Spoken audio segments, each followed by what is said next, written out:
Bonjour encore, Balandia, Chronique d'Inet TV. Moutounabino Gilma Sioyo avec ma preuve à l'appui que Tshisekedi a menti au peuple congolais, dira Nini Makambuya, conférence des princes Naye. Tshisekedi a menti à 99%. Tout ce qui sortait de sa bouche n'était que des mensonges. Nako s'arrêter sur 2 points skaka na makambo belete parce que vous avez déjà écouté tout. Mais nazako miselabino loko ya mukyo bazako lobelate. Ba mensonge Tshisekedi bazako batela bazako bomba yango avec ba discours moko inutile. Nazo miselabino tangu Tshisekedi azo lobela constitution na matière élection. Alobi boy.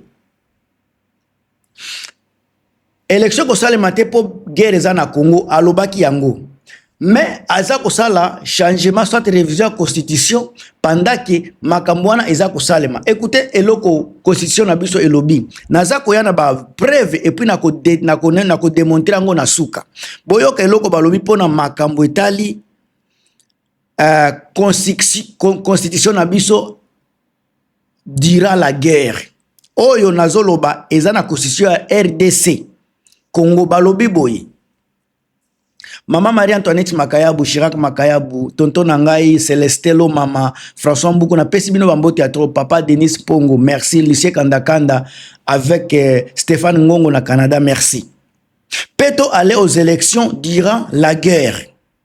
La Constitution ne contient pas l'interdiction formelle explicite d'organiser les élections pendant une guerre. Donc, il n'y a aucune interdiction formelle. Même s'il y a la guerre, il n'y a aucune interdiction. Alors, mais elle privilégie la continuité de l'État et prévoit les mécanismes de report. C'est là.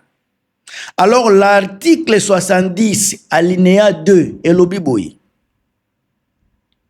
il dispose qu'à la fin de son mandat, le président reste en fonction jusqu'à l'installation effective du nouveau président élu. Article 76 Elobiboy permet à la Cour constitutionnelle de prolonger les délais d'organisation des élections à cas de force majeure.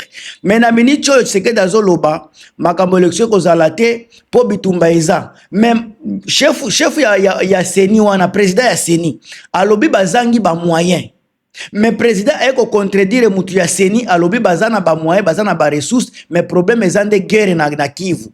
Au moment toza ko solola guerre ezana bango bazana difficulté te ya banda ko sala préparation ya ba élection. Tshisekedi déjà a kosi parce que président ya Seni yemoko alobi baza na ba moyen te mais Tshisekedi alobi baza na ba ressources déjà lukuta ya liboso lukuta ya mibale tozolo la constitution. Encore une fois, que na umela kana ba émission te. Deuxième déjà élément, tozolo la constitution. Balobi, le référendum peut-il se faire sur une partie du pays? Au makambo constitution pour na ko changer ko réviser ngo il faut que ça la référendum. Est-ce qu'il faut esa le makaka na partie moko ya pays pour côté musu bitumba isa? Balobi boye. La réponse est non. Un référendum qui n'inclurait qu'une partie du territoire serait inconstitutionnel pour plusieurs raisons. Et que la constitutionnel était. Ce qui va changer la constitution sans que ça là appelle à battu à Nord na Sud Kivu. Ça koyoka point de vue na bango est comme déjà inconstitutionnel. Balobi pona ba réseau boye. Article 5 lobby. Souveraineté nationale. La souveraineté appartiennent au peuple dans son ensemble. Aucune fraction du peuple ne peut s'en attribuer l'exercice. Un vote national doit concerner l'ensemble du corps électoral. Makambuya nini constitution. Intégrité territoriale bazolo belango na article 2 kaka ya makamwango. Balobi boye. Nul ne peut porter atteinte à l'intégrité du territorial. Organiser un scrutin constitutionnel en excluant les zones occupées ou en guerre pourrait être interprété comme une renonciation à ce territoire ou violation de l'unité nationale. Donc, ko sala kaka référendum oyo ko changer constitution, soit ko réviser constitution sans présence ya batu ya Nord na Sud Kivu, eza déjà ko sala nini? Eza ko renoncer eza ko renoncer na ba territoire wana, donc baza ko tika ba territoire wana ko sala partie lisusu ya constitution yote ekozala pe partie ya pays lisusu te. Alors, et comme déjà violation de l'unité nationale. Oyo Tshisekedi azosala violation ya unité nationale. Aleini na présence ya presse nationale bazalaki baza ba témoin ndenge Tshisekedi azako violer souveraineté nationale, azako violer unité nationale. Le peuple bazako tala biso ba civil ba non armé ba non puissant tozako tala yango. Alors, article 219 elobi boye. Cet article est lobby. Aucune révision ne peut intervenir pendant l'état de la guerre.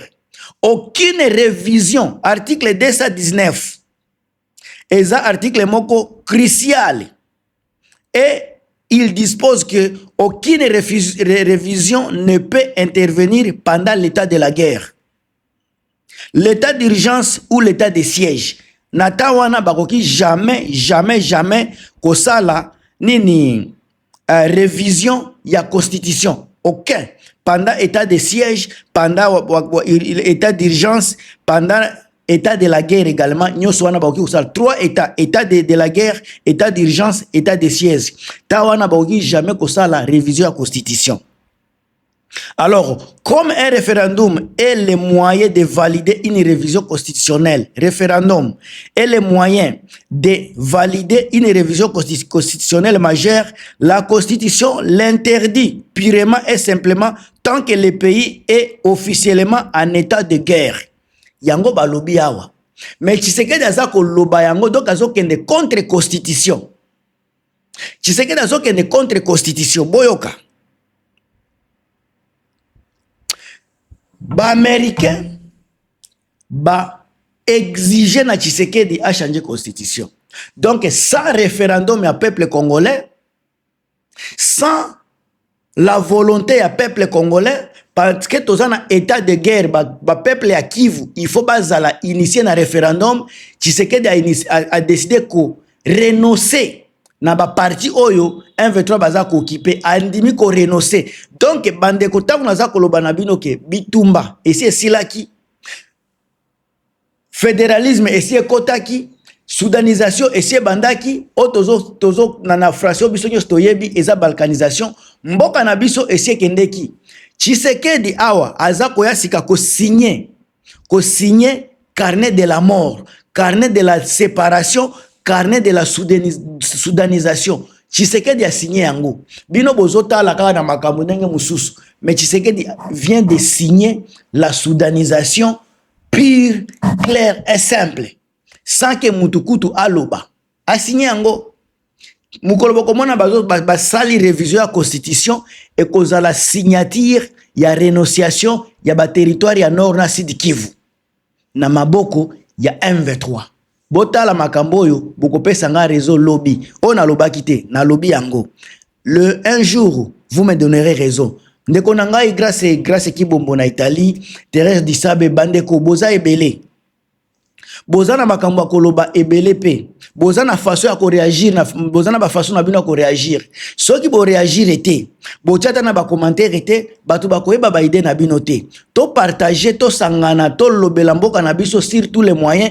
Oya zana eloko ko bakisa abakisa ta na commentaire. Soki ko tindela nga message comment kaka malgré cela na commentaire ko zala mieux po mutu na mutu. Ayeba atanga to yeba nini mutu na mutu azokanisa pona makambo mboka na biso.